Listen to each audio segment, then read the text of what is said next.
The Market Man costume. Clara lived with her daughter, Sophia, in a small house at the end of a lonely street. She was a hard-working woman with tired hands and always slightly sad eyes. Her daughter, on the other hand, was full of light and laughter, a 7-year-old girl who dreamed of Halloween more than anything else. "Mom, I want a really scary costume," she said excitedly. "I want everyone to be scared when they see me." Clara smiled tenderly at her, but her heart sank when she saw the prices at the market.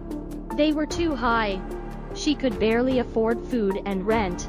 "I'm sorry, Sophie," she said that afternoon as they walked home.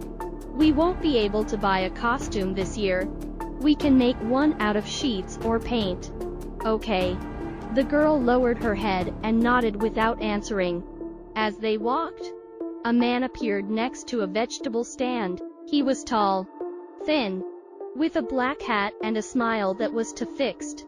His eyes seemed dull, and his voice sounded as if it were coming from an empty room. "Forgive me for intruding," he said. "I heard you need a costume." Clara tensed, hugging her daughter. "No need, sir. We don't want to bother you." "No trouble," the man replied, bowing his head. "I have one that no one uses anymore.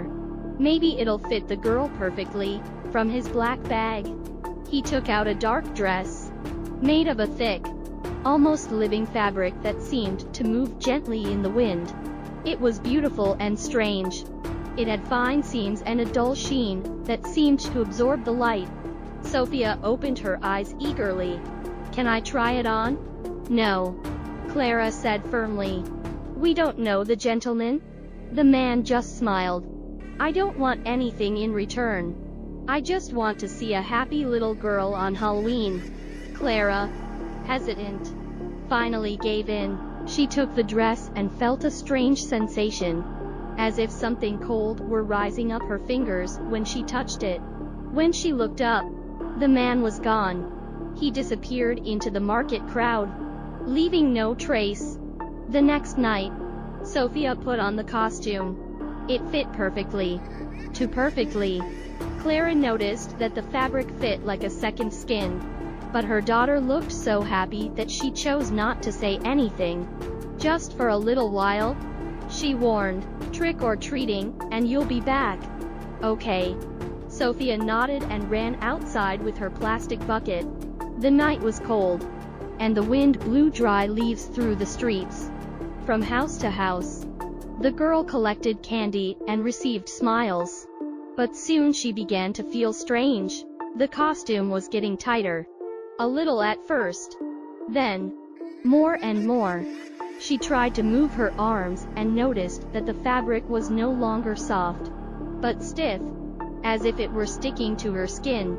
She had trouble breathing. She thought about taking off the mask, but her fingers couldn't grasp it. It had fused with her face. She kept walking, asking for help from the adults she met, but they all thought it was part of the costume, that she was pretending. "How realistic it looks," a woman said, laughing. "That girl can really act," another commented.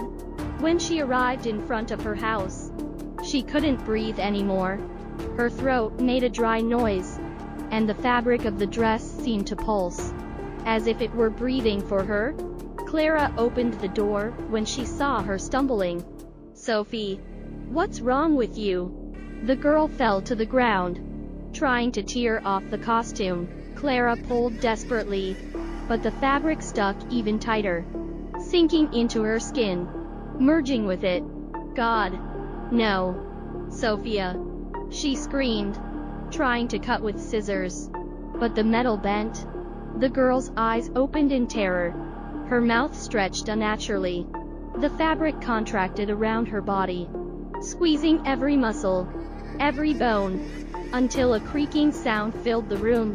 Clara screamed until her voice was gone as the dress finally absorbed her, leaving only a rigid, motionless figure, her expression frozen in a blank grimace.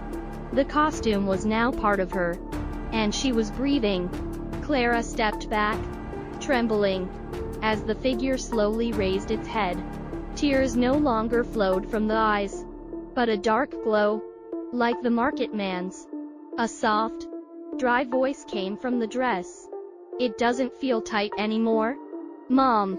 The next morning, the neighbors found Clara sitting on the floor, staring at the empty costume. Empty, but warm. At the market, no one saw the man in the hat again, although some swore they saw him days later, giving away another costume to another girl.